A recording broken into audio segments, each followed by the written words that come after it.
Good morning students. Welcome to 4th unit low temperature physics.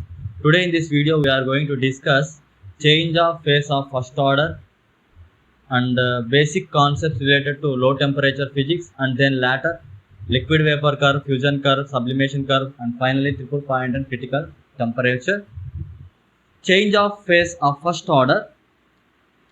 Change of phase.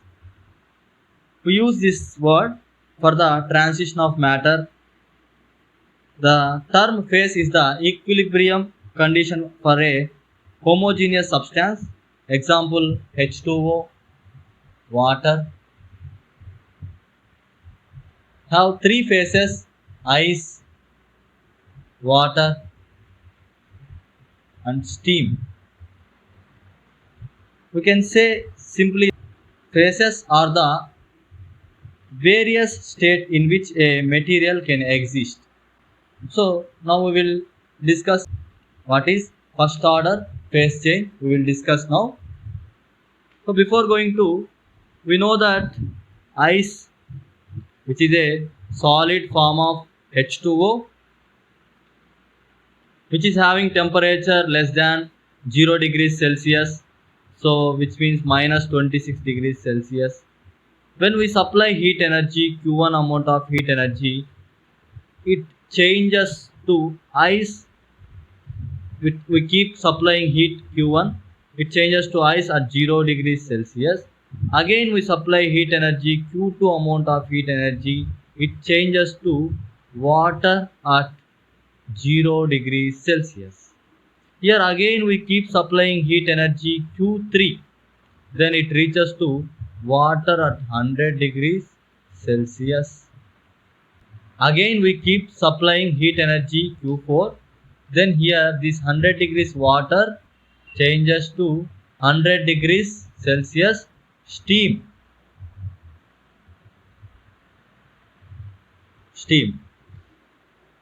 Again we keep heating this steam by supplying Q5 amount of heat.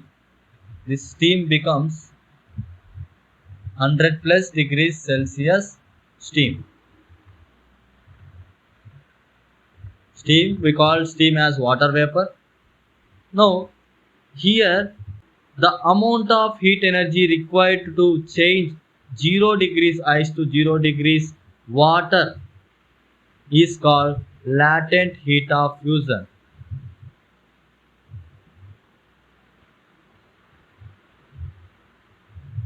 Which is equals to 334 joules per kg, and the amount of heat energy required to change 100 degrees water to 100 degrees steam is called as latent heat of vaporization.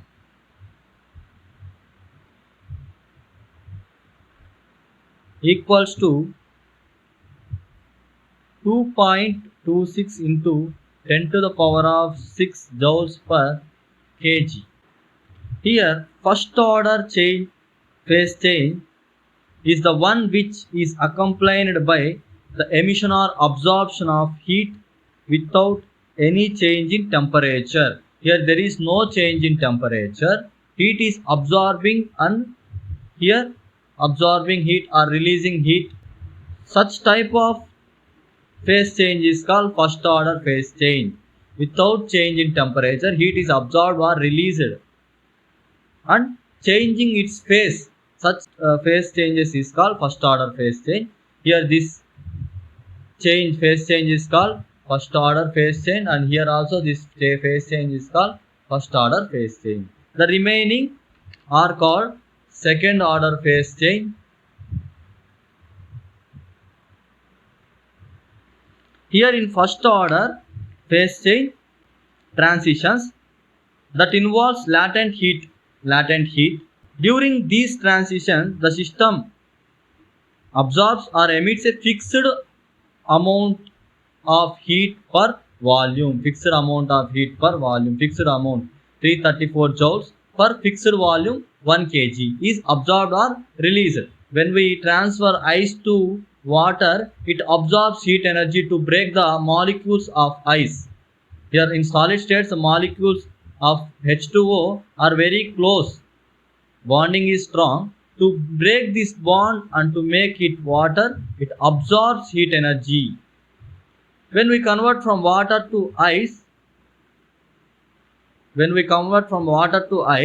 heat energy is emitted to change their bonding pattern and water molecules transform to lower energy state. So whatever it may be, it absorbs or releases to change from 0 degrees ice to 0 degrees water, where temperature is 0 degrees, which is constant. Such phases are called first order phase change, where fixed amount of heat is absorbed or released per fixed volume. This is first order and second order phase change. Second order phase transitions are also called as continuous phase, because here in first order phase, volume, entropy and internal energy changes abruptly.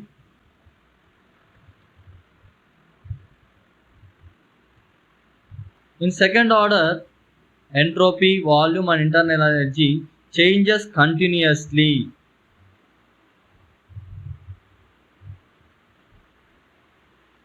After reaching 0 degrees water, when we supply heat energy, it continuously changes its temperature, volume and entropy also. Its internal energy also continuously changes, but here at constant temperature it absorbs or releases heat energy. It changes its volume and internal energy and entropy.